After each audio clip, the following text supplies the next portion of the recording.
সবকিছুর মালিক আল্লাহ।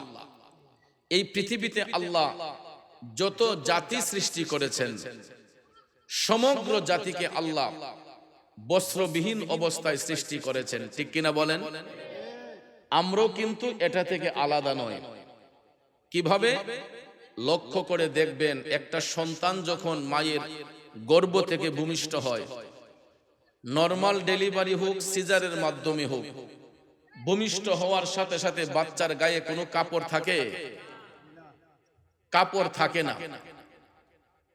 এরপর আল্লাহ তাআলা আমাদের উপর ইহসান করেছেন, দয়া করেছেন। কারণ বাচ্চাটা দুনিয়াতে আসার সাথে সাথেই ওই বাচ্চাকে অন্যজনের কোলে দেওয়ার আগেই ডাক্তার সাহেব অথবা নার্স শুকনো একটা কাঁথা অথবা শুকনো একটা টাওয়াল দিয়ে আমাদের লজ্জাস্থানকে হেফাজত করে আরেকজনের কোলে প্রদান করে। মোট কথা, দুনিয়াতে আসার সাথে সাথেই আমার আপনার গায়ের উপর শরীয়তের ঢাকনা পড়ে যায়। মৃত্যু অবধি পর্যন্ত এই শরীয়তের চাদর দ্বারা আমরা আবৃত থাকি। কথা বলেন ঠিক না বেঠিক? কিন্তু পৃথিবীর অন্য কোন প্রাণীর গায়ে এরকম বস্ত্র নাই। আছে? হাঁস, মুরগ, গরু, ছাগল, খাসি, দুম্বা, ভেড়া, যত প্রাণী আছে এগুলা যেভাবে আসে এভাবেই দুনিয়া থেকে যায়। এদের গায়ে কোনো কাপড় থাকে না। আর আদম সন্তানরা দুনিয়াতে আসার সাথে সাথেই তাদের গায়ের উপর শরীয়তের চাদর আবৃত হয়ে যায়। কথা বলেন ঠিক কিনা? কারণ আল্লাহ রাব্বুল আলামিন আমাদেরকে ইহসান করেছেন, দয়া করেছেন। পৃথিবীর মধ্যে আল্লাহ তাআলা যত জাতি সৃষ্টি করেছেন, সমস্ত প্রাণীর আকার, আকৃতি, নমুনা একই রকম, কিন্তু আল্লাহর আদম সুরত ভিন্ন। কারণ এখানে যতগুলা মানুষ আমরা বসলাম, দেখেন এক একটা মানুষের এক একটা সুরত। যদি আমাদের হাত আছে, পাও আছে, চোখ আছে, নাক আছে, মুখ আছে, অল বডি কমপ্লিট রয়েছে, বলুন তো কারো রূপের সঙ্গে কারো রূপের কোনো মিল আছে? কথা বলেন আছে? একজন বাবা দুইটা, তিনটা, চারটা, পাঁচটা সন্তান জন্মদান করে। আল্লাহ রাব্বুল আলামিন একটা মায়ের গর্ভ থেকে তিনটা, চারটা, ছয়টা সন্তান দুনিয়ার মধ্যে পাঠায়। কিন্তু দেখেন একটা সন্তানের সঙ্গে অন্য কোন সন্তানের চেহারার মিল হয় না। যেই মায়ের পেট থেকে সন্তান ভূমিষ্ঠ হয়, ওই মায়ের চেহারার সাথেও সন্তানের চেহারার কোনো মিল হয় না। এটাই জন্য আল্লাহ রাব্বুল আলামিন বলেছেন, আমাকে যদি দেখতে চাও তোমরা আকাশও তাকাতে হবে না, জমিনও তাকাতে হবে না, আমার আদম সন্তানদের দিকে তাকাইলেই তোমরা বুঝবা আমি আল্লাহ কি জিনিস। এই জন্য আল্লাহ রাব্বুল আলামিন সূরা বনী ইসরাঈলের 23 নম্বর আয়াতে পাকের শুরুতে আল্লাহ তাআলা ঘোষণা দিয়ে বলতেছেন, বিসমিল্লাহির রহমানির রহিম, ওয়া ক্বাদা রাব্বুকা আল্লা তা'বুদু ইল্লা ইয়াহু ওয়া বিল ওয়ালিদাইনি ইহসানা। উচ্চস্বরে বলুন, ঘোষণাটা কার? আল্লাহ রাব্বুল আলামিন বলতেছেন, হে জগৎবাসীরা, তোমরা আল্লাহ ব্যতীত অন্য কারো ইবাদত করো না, আল্লাহ ব্যতীত অন্য কারো বন্দেগী করো না। সাথে সাথে আমার আল্লাহ বলতেছেন, ওয়া বিল ওয়ালিদাইনি ইহসানা, পিতা এবং মাতার সহিত উত্তম ব্যবহার করো, ভালো ব্যবহার করো। জোরে বলেন, ঘোষণা কার? এটা হলো আয়াতে পাকের সরল তরজমা। আসুন এই আয়াতে পাকের তাফসীরের দিকে একটু নজর করে।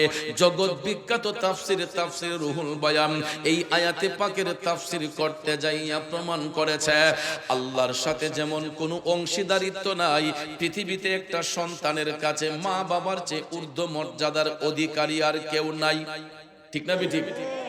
আল্লাহ পাকের সঙ্গে যেমন কোনো অংশীদারিত্ব নাই, ঠিক সেই রকম ভাবে এই পৃথিবীতে একটা সন্তানের কাছে তার মা বাবার চেয়ে ঊর্ধ্ব মর্যাদার অধিকারী কেউ নাই। এই কারণে আল্লাহ রাব্বুল আলামিন তার ইবাদতের সাথে অন্য কাউকে শরীক করতে বারণ করেছেন। কিন্তু সাথে সাথে ছোট্ট একটা ওয়াও শব্দ মাঝখানে ব্যবহার করে মাতা পিতার সম্মান আল্লাহ তাআলা বৃদ্ধি করেছেন।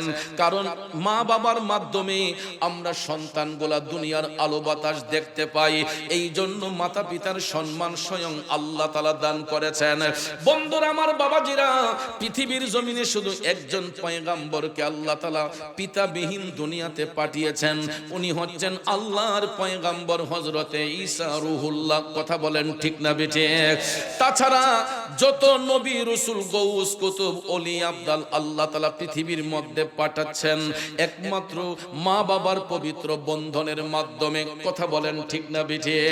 আমরা যারা এখানের মধ্যে বসলাম, যদি বাবার সাথে মায়ের পবিত্র বন্ধন না হতো, আমরা কি দুনিয়ার আলো বাতাস দেখতে পাইতাম? এই জন্য কবি বলেছেন, আরে পৃথিবীতে মায়ের মতো আপন কেউ হবে না, পৃথিবীতে বাবার মতো আপন কেউ হবে না। তোমরা কোনো দিন মা বাবার মনেতে কষ্ট দিও না, তোমরা কোনো দিন মা বাবার দিলেতে আঘাত দিও না। এক যুবক বন্ধুরা আমার, বাবাজিরা, মা বাবাকে দুঃখ দিলে স্বয়ং আল্লাহ দুঃখ পায়। এই জন্য পরবর্তী অংশে আমার আল্লাহ তাআলা আরো চমৎকার ভাষায় বলেছেন, ইম্মা ইয়াবলুগান্না ইনদাকাল কিবরা আহাদুহুমা আও কিলাহুমা ফালা তাকুল লাহুমা উফফিন ওয়ালা তানহারহুমা ওয়া কুল লাহুমা কাওলান কারীমা। উচ্চস্বরে বলুন ঘোষণাকার। আল্লাহ তাআলা বলে দিচ্ছেন, সন্তানেরা রে, মা বাবার দুইজনের কোনো একজন অথবা তাদের উভয়ে তোমাদের নিকট অসুস্থ হয়ে গেলে, বার্ধক্যের বয়সে চলে গেলে, আল্লাহ বলেন, এ সন্তানরা, ওই মা বাবাকে ধমক দিয়ে কথা বইল না, তাদের সঙ্গে এমন কোনো আচরণ করবা না যাতে তারা উফ শব্দটা পর্যন্ত ব্যবহার করে। আল্লাহু আকবার বলেন। আল্লাহ তাআলা বলছেন, মা বাবার দুইজনের কোনো একজন অথবা তারা উভয়ই যদি তোমাদের নিকট অসুস্থ হয়ে যায়, বার্ধক্যের বয়সে চলে যায়, তখন তোমরা মা বাবাকে ধমকের সুরে কথা বলবা না।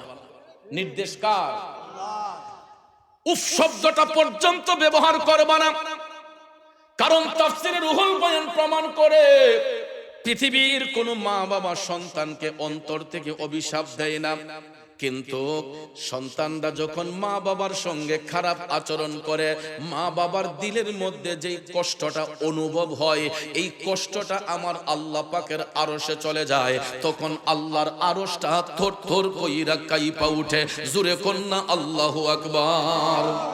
এই জন্য কবি লিখেন, মা বিনে বান্ধব নাই রে, বাবা বিনে বান্ধব নাই রে, এই যে সোনার দুনিয়ায় ভেবে দেখো কি করছো এই মায়ের লাগিয়া, ভেবে দেখো কি করছো এই বাবার লাগিয়া। মা বিনে বান্ধব নাই রে, বাবা বিনে বান্ধব নাই রে, এই যে সোনার দুনিয়ায় ভেবে দেখো কি করছো এই বাবার লাগিয়া, ভেবে দেখো কি করছো এই মায়ের লাগিয়া।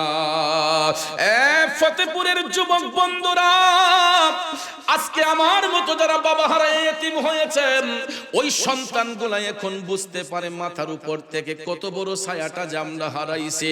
যার ঘরে মা নাই, ওই সন্তানগুলা এখন বুঝতে পারে কি যে রত্ন আমরা হারাইয়া ফেলছি। কথা বলেন ঠিক না বেঠে? কারণ বন্ধুরা আমার, বাবাজিরা, মা বাবা এমন দুইটা আপন বন্ধু, যেই দুইটা বন্ধু কোনোদিন সন্তানের শত্রু হয় না। বাজান রে, ভাই ভাইয়ের শত্রু হয় অনেক সময় যদি সম্পদ নিয়ে ভাগাভাগি হয়, বোন ভাইয়ের শত্রু হয় যদি বোনের ফরজ সত্য আদায় করা না হয়, বন্ধু বন্ধুর শত্রু হয় যদি টাকা পয়সা নিয়ে ভাগ বাটোয়ারা হয়। কিন্তু পৃথিবীর মধ্যে নিঃস্বার্থে দুইজন বন্ধু আছে যারা কোনোদিন সন্তানের শত্রু হয় না। একজনের নাম হলো বাবা, একজনের নাম হলো মা। কথা বলেন ঠিক কি না? এই দুইটা মানুষ কোনোদিন সন্তানের শত্রু হয় না। আপনি দেখবেন, যদি বড় ভাইয়ের যদি সম্পদ বাড়ে যায়, বড় ভাইয়ের সম্পদ যদি বেশি হয়ে যায়, ছোট ভাই অনেক সময় হিংসা করে, আমার হয় না কেন? মেজু ভাইয়ের সম্পদ যদি হয়ে যায়, বড় ভাইটা কয় আমার হয় না কেন, আমিও একটু বাড়াইতে হবে। তখন দেখবেন ভাই ভাইয়ের মধ্যে একটা হিংসা বিদ্বেষ বেঁধে যায়। কিন্তু মা বাবার চোখের সামনে সন্তান যদি টাকাওয়ালা হয়, সন্তান যদি সম্পদওয়ালা হয়, দেখবেন ওই মা বাবাটা চোখের পানি ছাইরা নামাজের মুসল্লায় বৈশা আমার আল্লাহর কাছে ডাক দিয়া কয়, আল্লাহ আমার ছেলেটারে আরো সম্পদশালী বানাইয়া দাও, আমার ছেলের সম্পদের মধ্যে তুমি বরকত বাড়াইয়া দাও। ঠিক না বেঠিক? মা বাবা কোনোদিন সন্তানের অমঙ্গল চায় না, কিন্তু দুঃখ লাগে ওই জায়গায় আমরা সন্তানগুলা যখন উপযুক্ত হইয়া যায়, আমরা সন্তানগুলা যখন বড় হইয়া যায়, রোজগারি হইয়া যায়, আমাদের পিছনে খাটতে খাটতে আমাদের মা বাবারা তখন বৃদ্ধ হইয়া যায়, বার্ধক্যের বয়সে চলে আসে। ওই মুহূর্তটাতে দেখা যায় অনেক পরিবারে অনেক সন্তান আছে মা বাবারে কষ্ট দেয়। ভাই যদি ৩-৪টা একসাথে বড় হইয়া যায়, মা বাবা বৃদ্ধ হইয়া যায়, তখন দেখবেন সন্তানগুলা মা বাবারে নিয়ে ভাগাভাগি শুরু করে।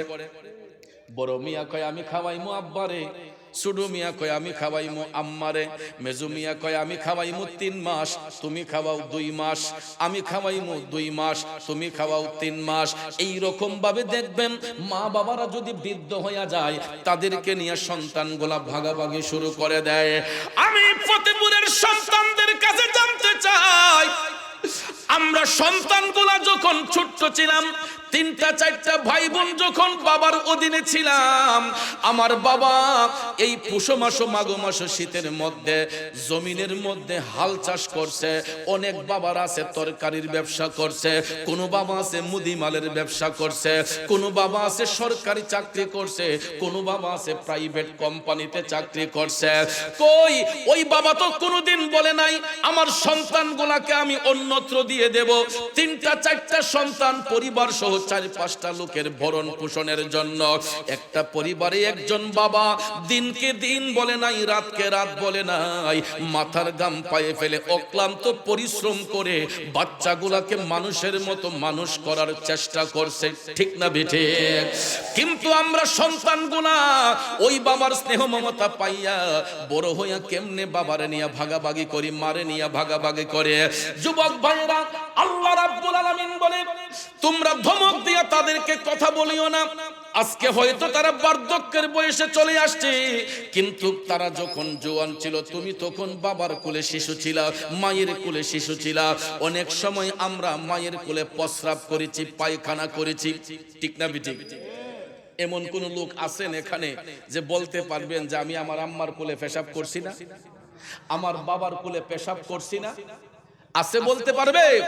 কারণ আমরা যখন মায়ের কোলে শিশু ছিলাম, নিঃশক্তিতে হাঁটতে পারতাম না, নিঃশক্তি দিয়ে আমরা বাথরুম কইরা পানিটা খরচ করতে পারতাম না, আমরা নিঃশক্তি দিয়া নিজের গায়ের কাপড়টা পরনে দিতে পারতাম না, নিজের গায়ের কাপড়টা ধৌত করতে পারতাম না, নিজে প্লেটের মধ্যে ভাত নিয়ে মাইখা খাইতে পারতাম না। এই ছোট্ট শিশুটাকে একটা পরিবারের মধ্যে তার মা বাবা সুন্দর করে খাবার দাবার খাওয়াইছে, তার কাপড় চোপড় ধৌত করছে, পেশাব পায়খানা পরিষ্কার করছে। বন্ধু, মায়ের কোলের শিশুরা যদি বিছানার মধ্যে প্রস্রাব করছে, পায়খানা করছে, পাশের বাড়ির লোক যদি ওই ঘরের মধ্যে আসছে, আইসা কিন্তু নাকের মধ্যে কাপড় দিছে, কি গো মুখের মা, তোর ছেলে পেশাব করছে, দুর্গন্ধ বাইরিছে, আহা তোমার ছেলে পায়খানা করছে, দুর্গন্ধ লাগতেছে। ঠিক কিনা কোন? অন্যজন আইসা দমক মারে, কয় বেরি তোর ভূতে পেশাব করছে, গন্ধ করে, পায়খানা করছে, গন্ধ করে। কিন্তু মা সন্তান পেশাব করলে, পায়খানা করলে কোনদিন মার মুখ দিয়ে এই কথাটা আসে নাই আমার ছেলের পায়খানায় দুর্গন্ধ, পেশাবে দুর্গন্ধ।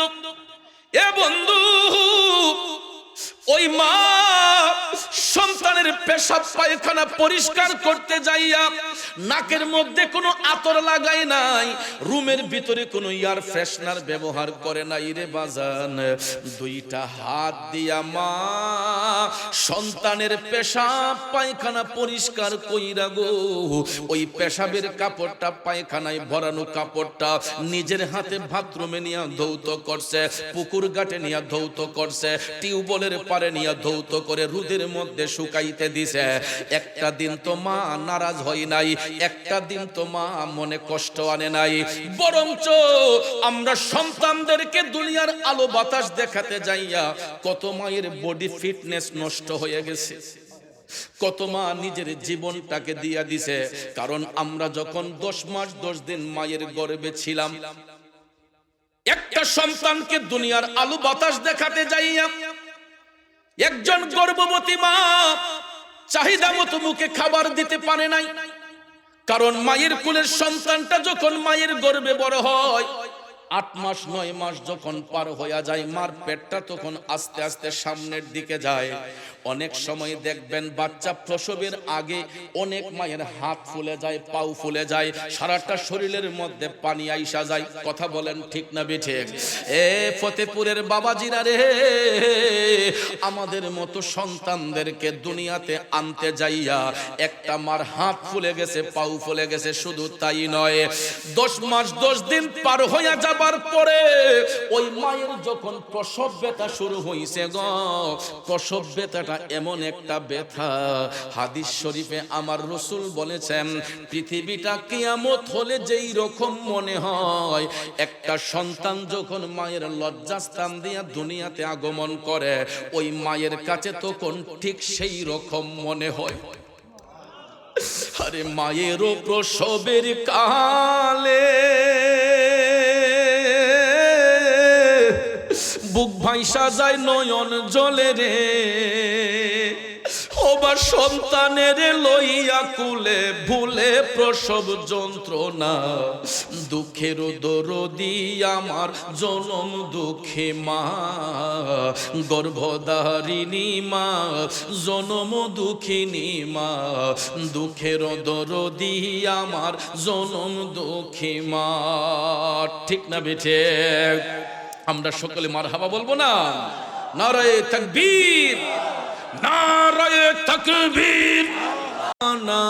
মাওলানা মুহাম্মদ নাবিয়ানা, মাশাআল্লাহ, মাওলানা মুহাম্মদ এমন নবীজির উম্মত আমরা, যেই নবীর নাই তুলনা, ভাইরে যাহার উপর দুরুদ বেজেন দয়াল প্রভু রব্বানা, আল্লাহুম্মা সাল্লি আলা সাইয়্যিদিনা মুহাম্মদ নাবি। মাশাআল্লাহ, মাওলানা মুহাম্মদ নাবিয়ানা শাফিয়ানা, মাওলানা মুহাম্মদ দয়াল নবীজির ভালোবাসায় আল্লাহর দিদার পাওয়া যায়। হায়রে দয়াল নবীজির ভালোবাসায় আল্লাহর ওলি হওয়া যায়। আল্লাহুম্মা সাল্লি আলা সাইয়্যিদিনা মুহাম্মদ, আল্লাহুম্মা সাল্লি আলা দেনা মুহাম্মদ নাবিয়ানা। আপনারা মেহেরবানি করে বসে যান। লানা মুহাম্মদ নাবিয়ানা শাফিয়ানা, মাওলানা هدنا بيانا شافيانا محمد اللهم صل على سيدنا محمد نبينا شافيانا ما বাবাজির আমার বন্ধুরা আমার কষ্ট হচ্ছে আপনাদের কি মনে কষ্ট আছে? তো টাইম মতো তাহিরি সাহেব স্টেজে চলে আসবেন, এখানে উল্টা চাওয়ার কোনো দরকার নাই, ঠিক না? যেহেতু আমরা সবাই চলে আসছি, তাহিরি সাহেব চলে এসেছেন, তাহলে আমাদের আর কোনো টেনশন নাই। ইনশাআল্লাহ নির্দিষ্ট টাইমে তিনি সভামঞ্চে চলে আসবেন। আল্লাহ পাক যেন কবুল করেন, আমরা সবাই বলি আমিন। জি, সবাই একটু চেপে চেপে বসেন, পিছনে যত জায়গা আছে, এবং আপনারা সামনে একটু আগায়া চাইপা চাইপা বসেন, মেহেরবানি করে একটু মেহেরবানি করে সামনে চাইপা বসেন। আর একটু জিকিরের সহিত সবাই চেপে যান। ইসমে জাত আল্লাহ আল্লাহ আল্লাহ আল্লাহ আল্লাহ আল্লাহ আল্লাহ আল্লাহ আল্লাহ আল্লাহ আল্লাহ আল্লাহ আল্লাহর নবী নূরের নবী আল্লাহর নবী নূরের নবী যাহার নাই গো তুলনা নূরে ঝলমল ঝলমল করে সোনার মদিনা আল্লাহ আল্লাহ আল্লাহ আল্লাহ আল্লাহর নবী নূরের নবী আল্লাহর নবী নূরের নবী যাহার নাই গো তুলনা নূরে ঝলমল ঝলমল করে সোনার মদিনা আল্লাহ আল্লাহ আল্লাহ আল্লাহ আল্লাহ আল্লাহ ও নবীজি আপনার কথা মনে হইলে বুক ভয় সাজায় নয়ন জ্বলে ও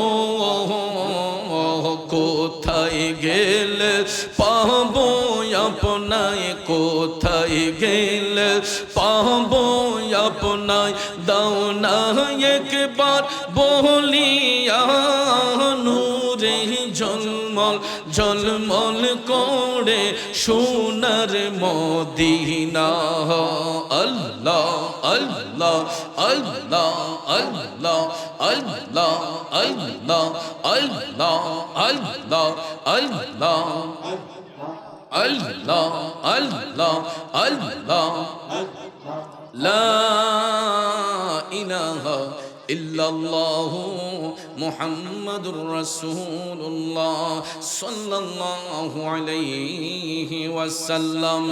একটা জবান বন্ধ রাখবেন না, চিৎকার মেরে বলি আল্লাহু আকবার। আর একটু মায়ার সুরে বলি ইয়া রাসূলুল্লাহ। জগতের বন্ধুরা রে ও মুরব্বি বাবাজিরা গো, আমার সম্মানিত মা বোনরা যারা শুনছেন, বলতেছিলাম কি, একটা সন্তান যখন মায়ের গর্ভে থাকে 10 মাস 10 দিন পার হয়ে যাবার পরে ওই মায়ের যখন প্রসব ব্যথা শুরু হয়ে যায়, পৃথিবীটা কিয়ামত হলে যেই রকম মনে হয় ওই মায়ের কাছে তখন ঠিক সেই রকম মনে হয়, ঠিক না বেঠে? কিন্তু আফসোসের বিষয় হলো মাইকের আওয়াজটা মাঝে মধ্যে কমে যায়। কারণ কি? নাকি ইউনিট কাটা হয়, এরকম ভাইরাসও তো থাকতে পারে। সাউন্ড কিন্তু খুব সুন্দর, মাইকের আওয়াজ অত্যন্ত মধুর, কিন্তু মাঝে মধ্যে একটু ডিস্টার্ব করে। কি বাহিনী সমস্যা? কারণ মাইক তো অনেক ভালো, কারণ সজনী মাইক অত্যন্ত ভালো মাইক, আমি জানি মৌলামিয়ার মাইক অত্যন্ত ভালো, কিন্তু বাহিরে যদি কোনো কারসাজি হয় এটা একটু নজর রাখবেন কমিটিরা। বাবাজিরা আমার, বন্ধুরা আমার, খুব সংক্ষেপ, যেহেতু তাহিরি সাহেব চলে আসছেন, লম্বা চূড়া কথা বলে আপনাদের মনোযোগ নষ্ট করব না। বাজান আমার, বন্ধুরা আমার, আমরা সন্তানগুলাকে দুনিয়ার আলো বাতাস দেখাতে যাইয়া মা যখন সন্তানকে গর্ভে ধারণ করে অনেক মায়ের পেটের চামড়া লুজ হয়ে যায়, বডি ফিটনেস নষ্ট হয়ে যায়, এরপরও কিন্তু মা নিজের জীবনটা দিতে প্রস্তুত হয়। বাচ্চার কোনো অসুখ হোক, বাচ্চার কোনো বেমার হোক, এটা কোনো মা চায় না। কথা বলেন ঠিক কিনা? এরপরে দেখবেন এই যে এত কষ্ট আমরা মাকে দিলাম, এই যে এত কষ্ট দিয়া যে দুনিয়াতে আসলাম, মা যখন সন্তানটারি কোলের মধ্যে নেই গো, ওই বাচ্চার মুখের দিকে তাকাইয়া 10 মাস 10 দিনের প্রসব বেতার জ্বালা দুঃখিনী মা সেকেন্ডের মধ্যে ভুলে যায়। কথা বলেন ঠিক কিনা? বন্ধুরা আমার, বাবাজিরা, আমাদের মতো সন্তানদেরকে দুনিয়ার আলো বাতাস দেখাতে যাইয়া মা দিনকে দিন বলে নাই, রাতকে রাত বলে নাই, পরিশ্রম করেছে সন্তানকে দুনিয়াতে ভূমিষ্ঠ করার সময়। মায়ের জীবনটা ঝুঁকির মুখে ছিল, তা সত্ত্বেও ওই মা যখন বাচ্চাটাকে কোলে নেয়, বাচ্চার মুখের দিকে তাকাইয়া মা কিন্তু বলে না যে আমার ছেলে কালো, আমার ছেলে শ্যামবর্ণ, আমার ছেলের নাক গোছা, আমার ছেলে প্রতিবন্ধী, আমার ছেলে আতুর, আমার ছেলে ল্যাংড়া। এই কথা কিন্তু বলে না মা, কারণ মায়ের কাছে সন্তান যেই কোনো বর্ণেরই হোক না কেন, কালো হোক, শ্যামবর্ণ হোক, উজ্জ্বল হোক, ফর্সা হোক, মায়ের কাছে সন্তান হচ্ছে চাঁদের চাইতো দামি। আওয়াজ করেন ঠিক কিনা?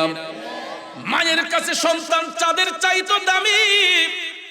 এ যুবক, শুধু কি তাই না, সন্তান ভূমিষ্ঠ হওয়ার পরে চিৎকার করে যখন কান্নাকাটি করে, ওই বাচ্চার কান্না বন্ধের জন্য, ওই বাচ্চার কান্না বন্ধের জন্য তার মুখের মধ্যে ওই মুহূর্তে দুনিয়ার কোনো সুস্বাদু খাবার দেওয়া হয় নাই, দুনিয়ার গাভীর দুধটা গরম করে দেওয়া হয় নাই, দোকানের কোনো দুধ বাচ্চার মুখে দেওয়া হয় নাই। কারণ ভূমিষ্ঠ হওয়ার সাথে সাথে বাচ্চার মুখে যদি দোকানের দুধ দেওয়া হয়, দুনিয়ার গাভীর দুধটা দেওয়া হয়, ওই বাচ্চার পেটের মধ্যে ফুড পয়জন হতে পারে, ওই বাচ্চার মুখের মধ্যে দুধটা গরম হওয়ার কারণে পড়ে যেতে পারে। ঠিক না বেঠে? আল্লাহ রাব্বুল আলামিন ওই শিশু বাচ্চার শরীরে পুষ্টি যোগাইবার জন্য তার রিজিকটা আমার আল্লাহ সর্বপ্রথম দান কইরা দিছে দুঃখিনী মায়ের স্তনের মধ্যে। একটু ভাইবা দেখেন, সন্তান দুনিয়াতে আসার আগ মুহূর্ত পর্যন্ত মায়ের বুকের মধ্যে কোনো দুধ ছিল না, নাকি ছিল? ভূমিষ্ঠ হওয়ার আগ মুহূর্ত পর্যন্ত মায়ের বুকের মধ্যে কোনো দুধ ছিল না, কিন্তু সন্তানটা দুনিয়াতে ভূমিষ্ঠ হওয়ার সাথে সাথে আমার আল্লাহ তাআলা ওই মায়ের দুইটা স্তন খুলে দেয়। যখন বাচ্চাটা মায়ের স্তনের মধ্যে মুখটা লাগাইয়া দেয়, মায়ের দুধটা এত পুষ্টিকর একটা খাবার সন্তানের জন্য, এটা শুকনাও নয়, গাঢ়ও নয়, ভারীও নয়, পাতলাও নয়, গরমও নয়, ঠান্ডাও নয়, এমন একটা উপযুক্ত খাবার আল্লাহ রাব্বুল আলামিন সন্তানের মুখের মধ্যে দান করে। মায়ের বুকের দুধটা মুখে দেওয়ার সাথে সাথে শিশু বাচ্চা কান্নাটা মুহূর্তের মধ্যে বন্ধ হয়ে যায়। এই জন্য কবি বলছেন, 2 বছর পান করালেন মায়ের বুকের দুধ, কোলে বুকে নিয়ে আমায় দিলেন কত সুখ। 2 বছর পান করালেন মায়ের বুকের দুধ, কোলে বুকে নিয়ে আমায় দিলেন কত সুখ। কিভাবে সেই মাকে ছেলে মন্দ কথা বলে, মা কেন এত দামি জানে না সকলে, মা কেন এত দামি জানে না সকলে। জানতো যদি পড়তো দেখে কোরআন হাদিস খুলে, একটি হজের সওয়াব মিলে, একটি হজের সওয়াব মিলে, মাকে একবার দেখিলে, দেখিলে মা কেন এত দামি জানে না সকলে, মা কেন এত দামি জানে না সকলে। খারাপ লাগতেছে ভাইয়েরা, বন্ধু ও আমার বাবাজিরা গো, একটা সন্তান ভূমিষ্ঠ হওয়ার পরে 2 থেকে 2.5 বছর মায়ের স্তন থেকে দুধ পান করেছে। এই জন্য রাসূল বলেছেন, মৃত্যুর আগ পর্যন্ত সন্তান যদি মায়ের গোলামি করে, ওই কোন সন্তান মায়ের একটা ফোঁটা দুধের ঋণ শোধ করতে পারবে না। মৃত্যুর আগ দিন পর্যন্ত আমরা যদি গায়ের চামড়া দিয়ে মায়ের জুতা বানাইয়া দেই, রাসূল বলেছেন তোমরা ওই মায়ের 1 ফোঁটা দুধের ঋণ শোধ করতে পারবা না। এই জন্য দুনিয়ার সমস্ত পাওনা দাওনা পরিশোধ করা যায়, কিন্তু মায়ের স্তন থেকে যে দুধ পান করেছি, এই ঋণ পৃথিবীর কোনো সম্পদ দিয়া, কোনো টাকা পয়সা দিয়া শোধ করা যায় না। আমার বাবাজিরা, বন্ধুরা, একজন আল্লাহর ওলি খুব স্বচ্ছভাবে চলাফেরা করতেন। তিনি চেষ্টা করেছিলেন মায়ের দুধের ঋণ শোধ করার জন্য। এই আল্লাহর বুজুর্গ ওলির নাম হচ্ছে হযরতে শেখ ফরিদ রহমাতুল্লাহ আলাইহি। সুবহানাল্লাহ কোন। আমি ওনার শেখ ফরিদ স্বাভাবিকভাবে জীবন পরিচালনা করতেন। তিনি কোনোদিন কারো নিকট ঋণের মুখাপেক্ষী হতেন না। আমাদের দেশে কিছু মানুষ আছে, এরা মাথার উপরে যদি ঋণের বোঝা থাকে কোনো টেনশনই থাকে না, এটা যে দেওয়ান লাগবো এরকম কোনো চিন্তাই থাকে না, আছে না? আবার কিছু কিছু মানুষ দেখবেন, যদি দোকানের মাঝে 1-200 টাকা পাওনা হয়, এবারে টেনশনে ঘুমই ধরে না, কেমনে পাওনাটি পরিশোধ করেন। আবার কিছু কিছু মানুষ আছে, দোকানদারের থেকে পাওনা আনলে, এই সদাই কিনে আনলে দেখবেন 1 মাস 2 মাস 3 মাস পার হয়ে যায়, এরপরে দেখবেন রাস্তায় পাল্টাইলা, বেটার দোকানের সামনে দিয়ে যায় না। আসেনি মিয়া? এই যে বাকি আইনা যে খাইছেন, বেটা যে আপনারা মায়া কইরা দিছে, আমাদের তো উচিত হলো নির্দিষ্ট টাইমে তার পাওনাটা পরিশোধ করে দেওয়া। কিছু কিছু বদভ্যাস আছে মানুষের, দেখবেন দোকান থেকে সদাই কিনতে গেছে, কইরবো একটু দেও, দিমনে বিয়ালে, সকালে গিয়া সদাই কিনে আনছে, কই বিকালে দিয়ে দিমু। বিকাল গেছে, পরের দিন বিকাল গেছে, এর পরের দিন বিকাল গেছে, এর পরের দিনও গেছে, 1 সপ্তাহ গেছে, 2 সপ্তাহ সময় দেখা যায় এবার আর এই রাস্তা দিয়ে যায় না। আছে না নাই? একটা কথা মনে রাখবেন, আখিরাতের প্রথম ঘাঁটি হইল কবর। দুনিয়ার মধ্যে হয়তো চিটারি বাটপারি করা যায়, দুনিয়ার মধ্যে হয়তো চিটারি বাটপারি করতে পারবেন, কিন্তু হকদারের হক যদি আদায় না করে দুনিয়া থেকে বিদায় হয়ে যায়, আখিরাতের প্রথম ঘাঁটি কবরের মধ্যে গেলেই আটকা পড়ে যায়। কবরের প্রথম ঘাঁটিতে আটকা পড়ে যাবে, কারণ নামাজ কাজা করলে, রোজা কাজা করলে তওবার মাধ্যমে আল্লাহ ক্ষমা দিব, কিন্তু বান্দা যদি বান্দার মনে কষ্ট দেয়, ওই বান্দা যতক্ষণ ক্ষমা না দিব আমার আল্লাহ তারে ক্ষমা দিব না। এই জন্য কবি বলছেন, মন ভাঙ্গে না মসজিদ ভাঙ্গে, ভাঙ্গে আমার আল্লাহর ঘর, ভাঙ্গে আমার আল্লাহর ঘর, মন মন্দিরে আল্লাহর বাড়ি, ব্যথা দিস না তার ভিতর। ঠিক না ঠিক? যুবক বন্ধুরা, আমার বাবাজিরা, সব সময় ঋণ পরিশোধ রাখতে হবে। মানুষের কাছে পাওনা দাওনা থাকলে দেখবেন এইগুলা ক্লিয়ার করে দিতে হয়, আর না হলে আখিরাতের প্রথম ঘাঁটি কবরের মধ্যেই আটকা পড়ে যায়। আপনারা দেখবেন জানাজার মাঠে গেলে এই কথাটা মৃত ব্যক্তির পরিবার থেকে বলেই বলে যে যদি কোনো পাওনা দাওনা থাকে আপনারা আমাদের সাথে যোগাযোগ করেন, আর যদি না থাকে আল্লাহর রাস্তায় মাফ করে দিয়েন। এই কথাটা বলে না? প্রত্যেকটা জানাজার মাঠে দেখবেন এই কথাটা একদম কমন, যে ওনার যদি কোনো লেনদেন থাকে, থাকুক বা না থাকুক, দেখবেন জানাজার মাঠে মুসল্লিদের থেকে এই দাবিটাকে আদায় করা হয়। যদি কোনো পাওনা দাওনা থাকে, এটা আপনারা পরিশোধ করার জন্য আমরা প্রস্তুত, আমাদের সাথে যোগাযোগ করেন। অনেক সময় দেখা যায় যদি সামান্য পাওনা দাওনা থাকেও, অনেক মানুষ যখন লাশ সামনে দেখে কয় না রে আর মৃত ব্যক্তির উপরে আইব্রেকা লাভ নাই, তখন দেখবেন ঋণ যদি পাওনাও থাকে অনেক মানুষ আল্লাহর রাস্তায় মাফ করে দেয়। ঠিক না ঠিক? এই জন্য বাজার আল্লাহর ওলি শেখ ফরিদ, তিনি একজন সাধারণ ব্যবসায়ী মানুষ ছিলেন। দিনের বেলা তিনি ব্যবসা বাণিজ্য কইরা রাতের বেলা যখন বাড়িতে আসতেন, শোবার ঘরে যাইয়া গো শেখ ফরিদ ভাবতেন যে দেখি তো সারাদিন তো ব্যবসা করলাম, জানা মতো কারো কাছে কোনো লেনা দেনা আসেনি। তিনি ভাবতে ভাবতে ভাবতে ভাবতে চিন্তা করে দেখেন যে না, দুনিয়ার কোনো মানুষ আমার কাছে জানা সত্যি কোনো টাকা পয়সা পায় না, আমিও কারো কাছে কোনো লেনা দেনা নাই আমার, সব তিনি পরিশোধ করে রাখতেন, কারণ তিনি খুব স্বচ্ছভাবে চলাফেরা করতেন। এ বন্ধুরা আমার, বাবাজিরা, এইরকম একদিন, 2 দিন, 3 দিন যাবার পরে চতুর্থ দিনের বেলায় শেখ ফরিদ যখন ব্যবসা বাণিজ্য করে বাড়িতে আসলেন, আয়েশা যখন তিনি শোবার ঘরে গেলেন, বিছানার মধ্যে যাইয়া তিনি ভাবতেছেন, ভাবতে ভাবতে ভাবতে গো একটা ঋণ তিনি খুঁজে বের করলেন যে আসলে তো আমি সব ঋণ পরিশোধ করেছি, আমি তো আমার মায়ের কাছে ঋণী হয়ে আছি।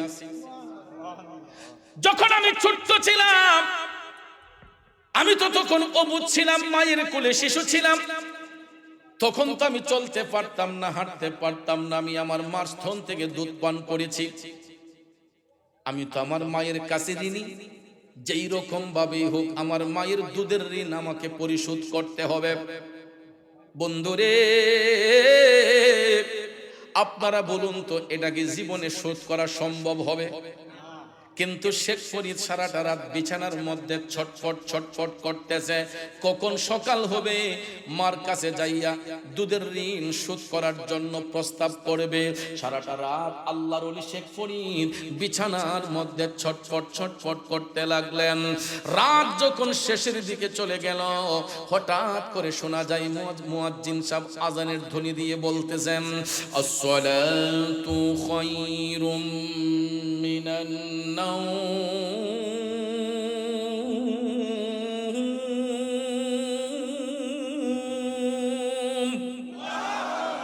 একটু কমায় দাও। আপনারা বলেন তো, এই আওয়াজটা যদি কোনো মুসল্লির কানে যায়, 7 রাতের জাগনা হলেও কোনো মুসল্লি কি বিছানায় পিঠ রাখতে পারে? মুয়াজ্জিন সাহেব যখন আসসালাতু খায়রুম মিনান নাওম বলে, তখন কোন মুমিন মুমিনা বিছানার মধ্যে পিঠ রাখতে পারে না, তারা নামাজের জন্য প্রস্তুত হয়ে যায়। কিন্তু আমাদের দেশে এমনও মানুষ আছে, মুয়াজ্জিন সাহেব যদি ডাক দিয়া কয় আসসালাতু খায়রুম মিনান নাওম, ঘুম থেকে নামাজ ভালো, আমরা দেশের মুসল্লিরা কয় না হুজুর, এই মুহূর্তে আমরা ঘুমটাই ভালো। ঠিক না ঠিক? নাউজুবিল্লাহকে আসতে বলবেন, কারণ এই শব্দ শুনবো কিভাবে? এখন তো আমাদের সবার কাছে রাতের বেলা একটা মুনাজাত লইয়া যে আমরা বই, মুনাজাত বুঝছেন নি?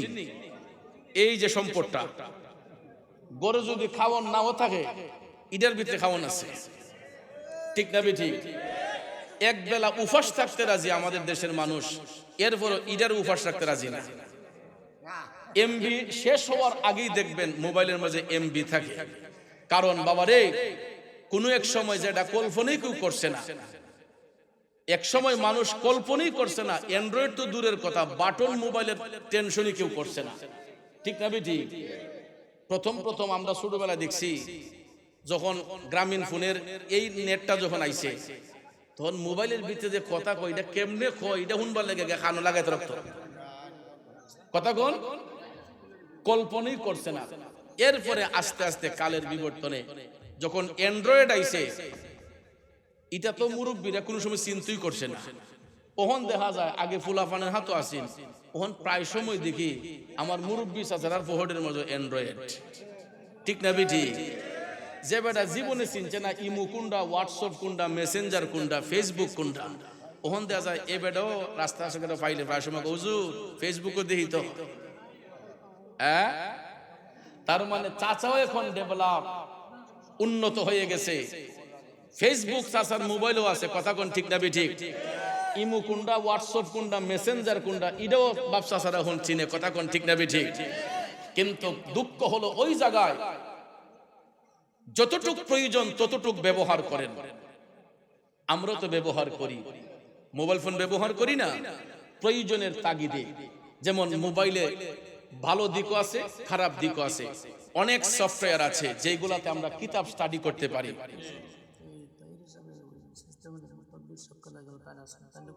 যে শায়েস্তাগঞ্জের মুতাব্বির ভাই যদি থাকেন, তাহির হুজুর আপনাকে খুঁজতেছেন, মুতাব্বির ভাই তাহির সাহেবের কাছে একটু যাবেন। তো ধন্যবাদ।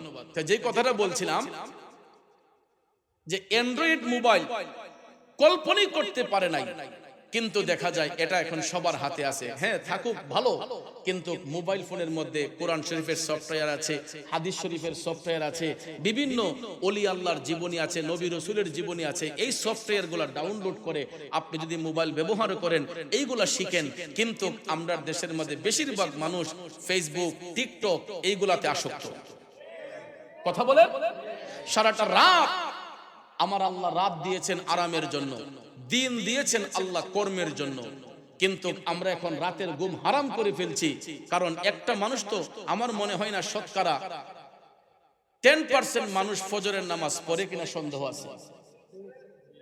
80% মানুষ এরা সারা রাত মোবাইল ইউজ করতে করতে এমন এক টাইমে চোখে ঘুম আসে যখন মুয়াজ্জিন সাহেব বলে আসসালাতু খায়রুম মিনান নাওম, তখন দেখবেন আর কেউ কইতে হয় না যে বেটা মোবাইলটা তোস নে, তখন শয়তানই কয় বেটা মোবাইলটা তোয়া দেখবেন তখন মুয়াজ্জিন সাহেব কইতেছে আসসালাতু খায়রুম মিনান নাওম, ঘুম থেকে নামাজ ভালো। মুসল্লি কয় সকালবেলা জিগেলে কয় আজকে ফজর আজান কেমনে পড়ছে কইতে পারি না। ঠিক না ঠিক? অথচ ঘরের কাছে মসজিদ থাকার পরেও আজানের ধ্বনি তার কানে যায় নাই। কথা বলেন ঠিক না ঠিক?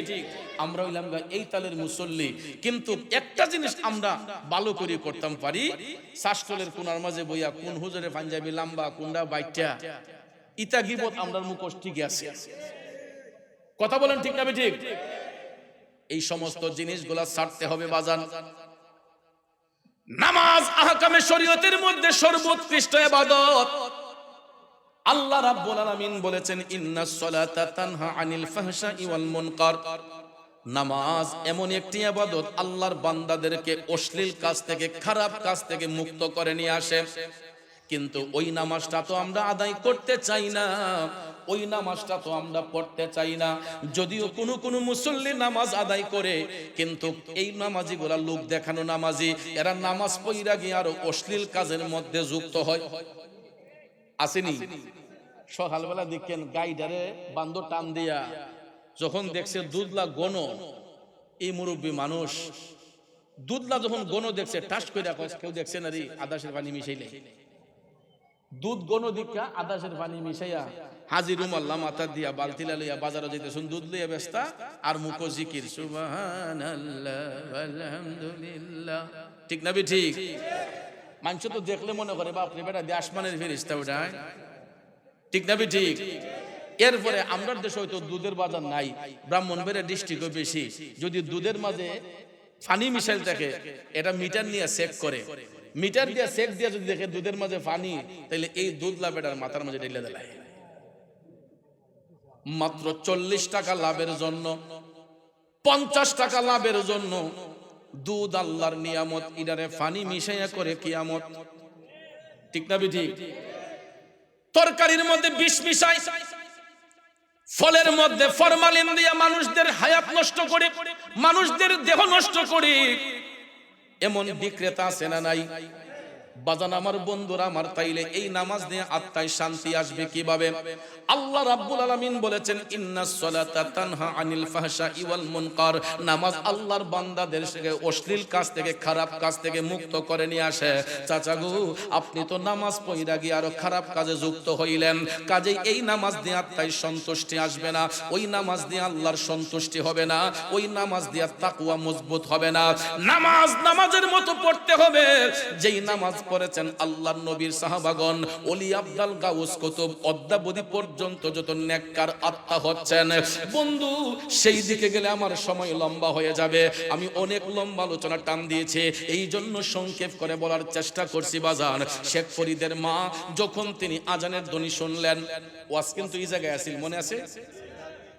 মুয়াজ্জিন সাহেব বলতেছে আসসালাতু খায়রুম মিনান নাওম।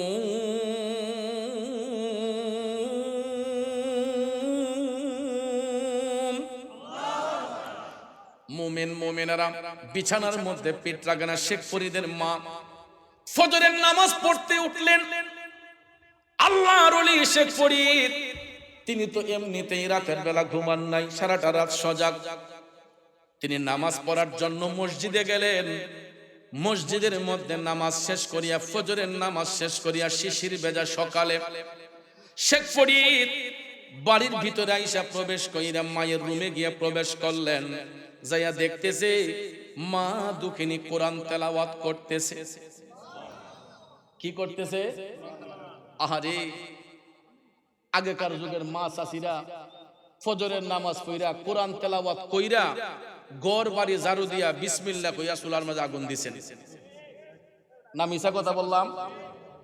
আমার বাপ চাচারা যারা আছেন এখানে, আমরা আজ থেকে 30-32 বছর আগেও যেটা দেখছি, যখন মক্তবে পড়তাম সকালবেলা ঘুম থেকে উঠতেই দেখছি আমার বাপ চাচারা গ্রামের বাড়িতে উঠানের মধ্যে চাটি বিছাইয়া তারা কোরআন শরীফ লইয়া বসছেন। আমরার মা চাচিরা দেখছি ঘরের ভিতরে তারা ফজরের নামাজ পড়া কোরআন শরীফ নিয়ে বসছেন। তারপরে কোরআন শরীফ তেলাওয়াত করে ঘর বাড়ি ঝাড়ু দিয়া। এখন তো মিয়া এলপি গ্যাস, ওটু চুলা, লাকড়ি তো নাই বললেই চলে। আগেকার যুগের মা চাচিরা কিতা পাইছে? এখন তো টিপ দিলি আগুন ফাল উঠে জায়গা, আর আগে বিটে সুঙ্গা দিয়া ফুয়াইয়া এরপরে বন্টন দিয়া পাতা ছাতা দিয়া তারা রান্না বাড়ি করছে।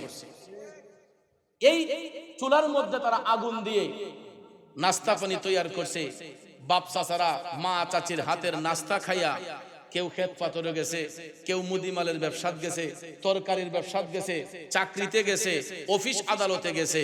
তখন খাবারের মধ্যে মজা আছে, গ্যাস্ট্রিক ইটা রোগ খুব কমই আছে।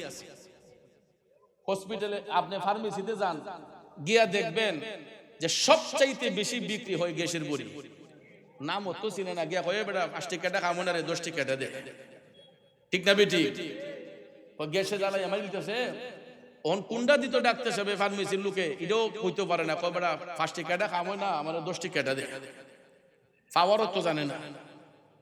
কথা কোন ঠিক না বেটি? গ্যাস্ট্রিকের বড়ি খাইতে খাইতে আর গ্যাস্ট্রিকের বড়ি লাগতো না কেনে? এই সকালবেলা এখন তো মাছ চাচির হাতের নাস্তা অনেকে খায় না। ঠিক না বেটি? গড়ের সামনে দরজা খুললে দেখা যায় আপনার শাস্টল, এরপরে নাস্তার দোকান। ইরা বেড়ায় আপ দুইছে না ফাউ দুইছে, এম দেখা যায় এম দেখা যায়। খাজিয়া গুমতুনি উঠতে গিয়া ওই এ রুটি বলা শুরু করছে, ফার্ম অয়েল দিয়া, 2 দিনের বাইয়া তেল দিয়া রুটি বানায়, পরোটা বানায়। দেখলে তো মনে হয় বাপ এমন সুন্দর জি ইডেন খাইয়া এমদা তেল যখন খাইছে, ফার্ম অয়েল যখন খাইছে, এমদা গুতা মারে হেমদা গুতা মারে। কথা কোন ঠিক না বেটি? চাচা মিশা কইছি হ্যাঁ, ইদিক দা গুতা মারে এমদা গুতা মারে। এখন কয় বাপ রে, কয় গ্যাসের বড়ি খাওয়ান লাগবো, অথচ নামাজের দ্বার কাছে নাই। কথা কোন ঠিক না বেটি? কারণ এই সকালবেলা আপনি আল্লাহওয়ালা লোকের হাতের খাবার খান নাই, নামাজি ব্যক্তির হাতের ছোঁয়া আপনার মুখের মধ্যে যায় নাই। এই জন্য এই সমস্ত জিনিস খাইয়া গ্যাস্ট্রিকে আক্রান্ত হইয়া আমরা আলসার হয়, ক্যান্সার হয়, বিভিন্ন রোগ ব্যাধিতে আক্রান্ত হই। কথা বলেন ঠিক না ঠিক? আর আগেকার যুগের মা চাচিরা ফজরের নামাজ পড়া কোরআন তেলাওয়াত কইরা ঘর বাড়ি ঝাড়ু দিয়া বিসমিল্লাহ বলে চুলার মধ্যে আগুন দিছেন। এই খাবারগুলা খাইয়া তৃপ্তিও হইছে, শরীরের মধ্যে পুষ্টি হইছে, কোনো রোগ বেমার ছিল না। আমার বাপ চাচাদের ঈমানও তাজা ছিল। কথা কোন ঠিক না ঠিক? এখন তো গড়ে গড়ে সর্দার, গড়ে গড়ে মুরব্বী। কথা কোন ঠিক না ঠিক? আগে গোষ্ঠীর সর্দার সাহেব যারা কইছেন সারা গোষ্ঠী এক কথা কইছেন, এখন গড়ে গড়ে দেখা যায় সর্দার। কথা কোন ঠিক না ঠিক? আল্লাহ যেন হেদায়েত করে সকলে আমিন কোন। যাক ভাইয়ার আমার বন্ধুরা, আমার অপ্রাসঙ্গিক কথাগুলো আর না বলছি, আমার মূল কথার মধ্যে চলে যাই। আল্লাহর ওলি শেখ ফরিদের মা তিনি ফজরের নামাজ শেষ করিয়া কোরআন তেলাওয়াত করতেছেন। যখন শেখ ফরিদ গিয়া মায়ের শিয়রে দাঁড়াইলেন, মা তখন বুঝতে পারলেন আমার জাদুমণি শেখ ফরিদ কোনো না কোনো কিছু বলার জন্য হয়তো এসেছে। কোরআন তেলাওয়াত শেষ করিয়া শেখ ফরিদের মা তাকাইয়া দেখতেছেন সন্তানের চোখ দুইটা আগুনের মতো লাল হইয়া গেছে। তখন মায়ের মনে ইশারা হইয়া গেছে, মা ডাক দিয়া কই কিরে শেখ ফরিদ, ও জাদুমণি তুই কি রাতের বেলা ঘুমাস নাই? তোর চোখ দুইটা আগুনের মতো লাল হইয়াছে। শেখ ফরিদ ডাক দিয়া কই, মা তুমি ঠিক বলেছো গো মা, আমি রাতের মধ্যে আজকে ঘুমাতে পারি নাই গো মা, সারাটা রাত আমি জাগ্রতই ছিলাম। মা ডাক দিয়া কয়, কেন রে জাদু ঘুমাস নাই কেন, কি সমস্যা হয়েছে তোর?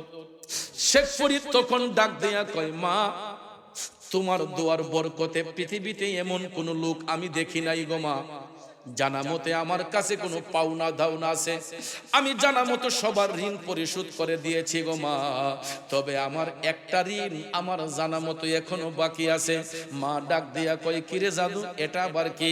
শেখ ফরিদ তখন ডাক দিয়া কয়, মা আমি তো ছোট্টবেলায় তোমার স্তন থেকে দুধ পান করেছি মাগো, আমি তোমারে অনেক কষ্ট দিয়েছি, তোমার স্তন থেকে আমি প্রায় 2 থেকে 2.5 বছর দুধ পান হয়তো করেছে, আমি তো তোমার কাছে ঋণী গো মা, আমি তোমার দুধের ঋণ শোধ করতে চাই, বলো মা কত টাকা দিলে তোমার দুধের ঋণ শোধ করা যাবে?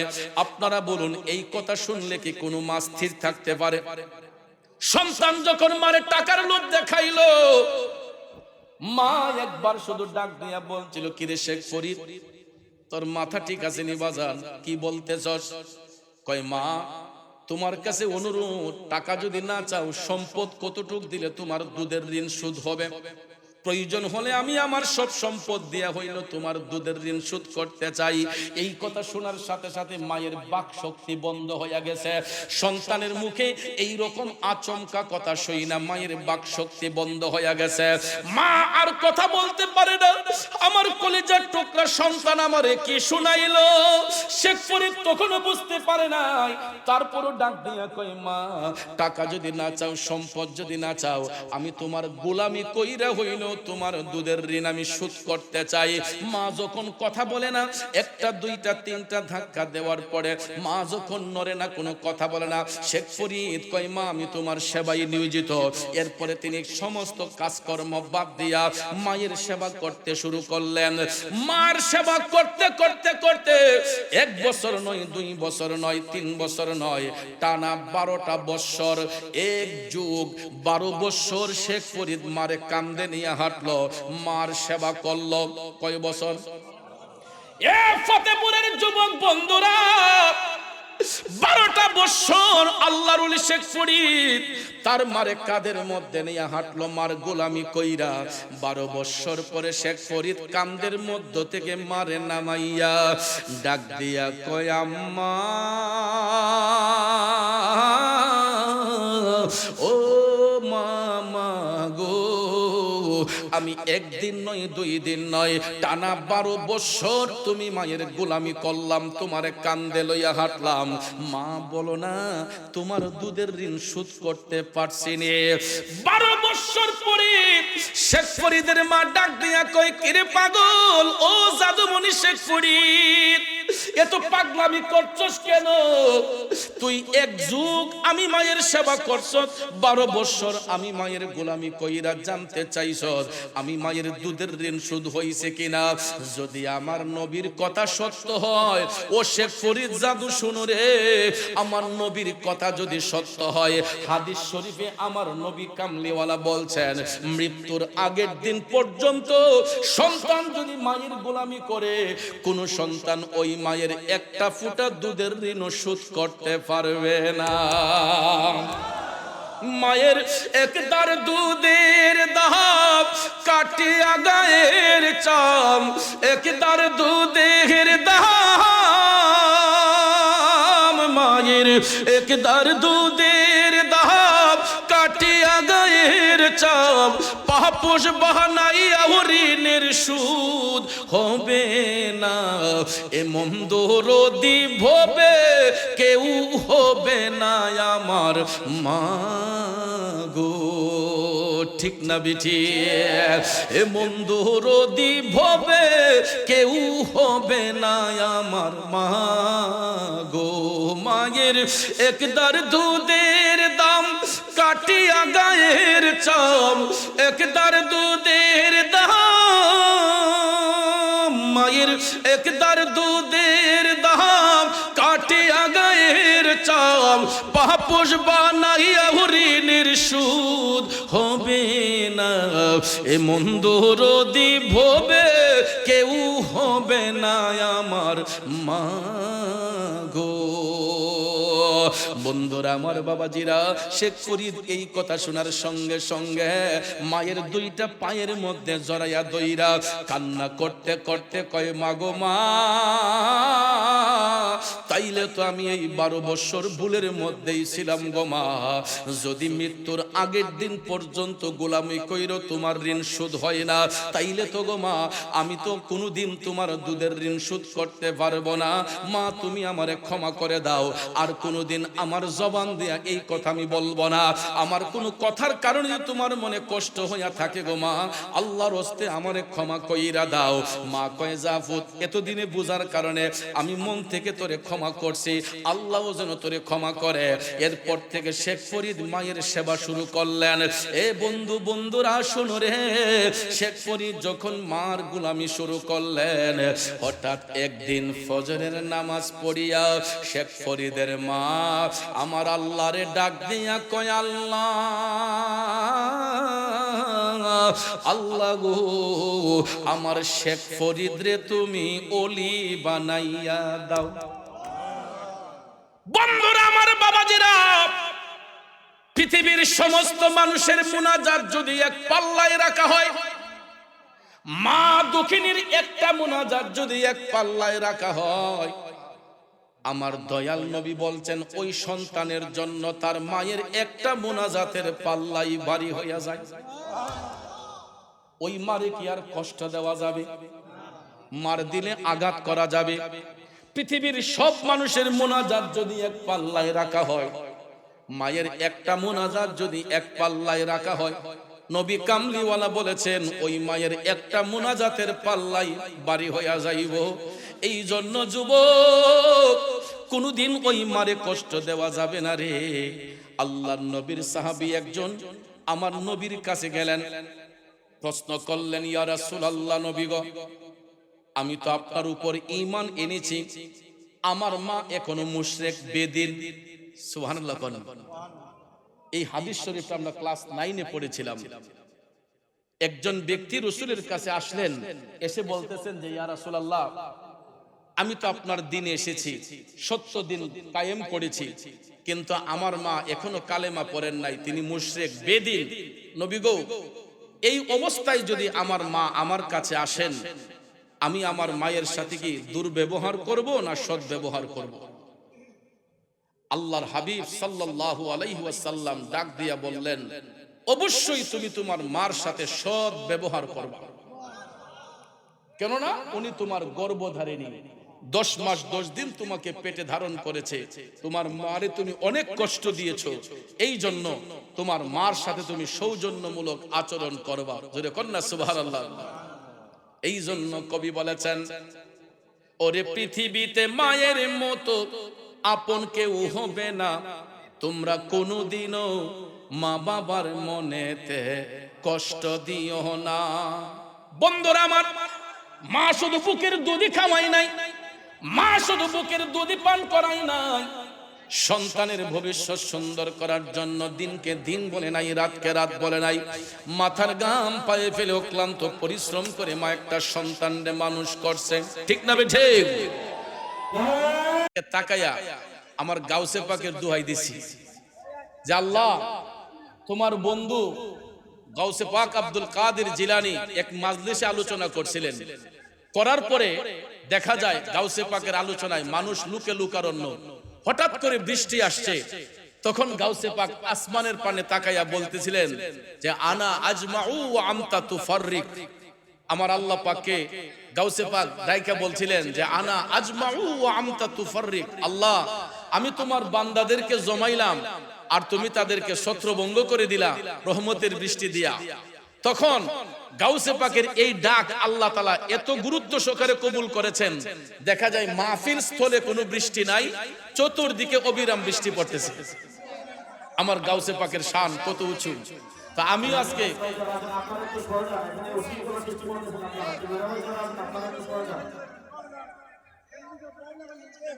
আপনারা আল্লাহর হস্তে কথা না বলে, মেহেরবানি করে আপনারা কথা না বলে, পিছনে যদি জায়গা আছে আমরা কেন গ্যাদারিং করব সামনে? আল্লাহর হস্তে কমিটির ভাইরা আপনারা কথা না বলবেন, মানুষকে বুঝিয়ে আস্তে আস্তে ইশারা করে, কারণ মাহফিলের একটা সৌন্দর্য আছে, ঠিক না? আপনারা যারা আসছেন আপনাদেরকে অত্যন্ত ভালো লাগতেছে দেখে, কারণ দুর্যোগ প্রতিকূলতার মধ্য দিয়েও আপনারা আল্লামা তাহিরি সাহেবের আলোচনা শোনার জন্য বিভিন্ন এলাকা থেকে দূর দূরান্ত থেকে আপনারা এখানে এসেছেন। তো হুজুর আলোচনা করবেন, আপনারা শুনবেন, আপনারা মনোযোগ নষ্ট করবেন না। তো যাক, আলহামদুলিল্লাহ, যেহেতু তিনি সভামঞ্চে চলে এসেছেন, কাজেই আমি আর আলোচনা সামনের দিকে নেব না, আমার আলোচনা এখানেই রাখবো। পরিশেষে কথা হলো যে আমি গাউসে পাকের দোহাই দিলাম যে আল্লাহ অন্তত রহমতের বৃষ্টিটা বন্ধ করো, যাতে আমরা সুন্দর করে আলোচনাটা করতে পারি, মানুষদেরকে যেন দিনের কিছু কথা বলতে পারি। তো আমার মনে হয় আল্লাহ তাআলা আমাদের উপর দয়া করছেন, ঠিক না? আল্লাহ আমাদেরকে মায়া করছেন, এই জন্য হয়তো কিছুক্ষণের জন্য আল্লাহ রহমতের বৃষ্টি উঠিয়ে নিয়েছেন। আল্লাহ চাইলে আবার দিয়েও দিতে পারেন, কথা কোন ঠিক না? কিন্তু আমরা সব সময় আল্লাহর কাছে সবুর, আল্লাহ চাইলে বিজাইতেও পারেন, আল্লাহ চাইলে আমাদেরকে শুকনাতো রাখতে পারেন। এই জন্য কবি লিখেছিলেন, তুমি রাখো কি বামারো এই দয়া করো, থাকিতে যেন তোমায় না ভুলি। সুখে হোক দুঃখে হোক উভয় অবস্থায় প্রশংসা করবো কার? খালি কি সুখের সময় আল্লাহরে ডাকবো, দুঃখের সময় ডাকতাম না? উভয় অবস্থায় আমরা আল্লাহর শুকরিয়া আদায় করব। পরিশেষে কথা হলো আমরা মাতা পিতার খেদমত করব। আমার স্নেহের আকাশ আজকে সকালেও আমার বাসায় গিয়েছে, গিয়ে বলতেছে, হুজুর দোয়া করেন যাতে বৃষ্টিটা না হয়, আমরা যদি মাহফিলটা করতে পারি আর আপনি টাইম মতো চলে আসেন। আলহামদুলিল্লাহ, আজকে আমরা সবাই টাইম মতো টাইম টু টাইম এসেছি, নির্দিষ্ট টাইমে তাহিরি সাহেব হুজুরও চলে এসেছেন। তো কাজেই আপনারা আর মনোযোগ নষ্ট না করে ধৈর্যের সহিত বসবেন। যারা রাস্তায় আছেন, যেহেতু জায়গা আছে, আপনারা একটু বসেন না। আর যদি জায়গা না থাকে তখন রাস্তায় না গাছে উঠে যান, এর অসুবিধা নাই, আল্লাহ কবুল করুক। তো ভাইয়ার আমার, মাতা পিতার খেদমত করা দরকার আসেনি? মা বাবার মনে কষ্ট দিবেন? মা বাবার মনে কষ্ট দেওয়া যাবে না। আমরা দুইজন বন্ধু, আমরা বাবা হারাই এতিম। আজকে আমরা বুঝতেছি হারে হারে যে বাবা যদি মাথার উপর থেকে চলে যায়, কত বড় একটা ছায়া যে মাথার উপর থেকে হারিয়ে যায়, এটা যারা বাবা হারিয়েছে তারা বুঝতে পারে। এই জন্য মাকে নিয়ে গর্ব করি। আজকেও আম্মা কইছে, ফুত সাথী গাড়ির মধ্যে নিয়ে যাইও, যদি বৃষ্টি আসে একটা জায়গায় গাড়িটা সেফ করে দাঁড়ায় যাইও। এরপরে মানুষজন কেমন এলাকার, ওদেরকে বলবা তোমার আগায় নেওয়ার জন্য, আগায় দেওয়ার জন্য। এই চিন্তাটা একমাত্র মাই করে সন্তানের জন্য, ঠিক না ঠিক? তো আল্লাহ যেন পৃথিবীর সকল মা বাবাকে নেক হায়াত দান করে, যাদের মা বাবা নাই আল্লাহ যেন তাদেরকে জান্নাতবাসী করে।